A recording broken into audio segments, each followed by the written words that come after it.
টাঙ্গাইলের করটিয়া।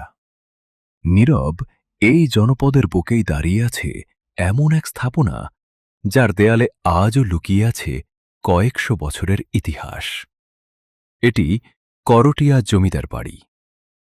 একসময় এই প্রাসাদ ছিল পন্নী জমিদার পরিবারের প্রভাব, ঐতিহ্য আর আভিজাত্যের অন্যতম প্রতীক।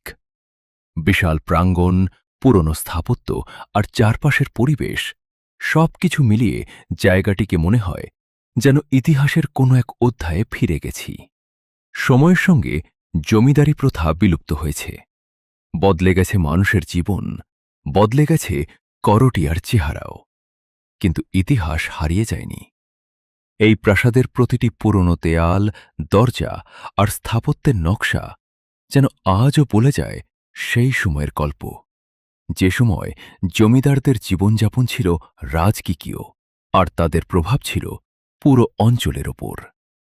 তবে করটিয়ার ইতিহাস শুধু জমিদারি কিংবা রাজকীয় জীবনের গল্প নয়। এই পন্নী পরিবারের সঙ্গেই জড়িয়ে আছে শিক্ষা ও সমাজ কল্যাণের গুরুত্বপূর্ণ অধ্যায়।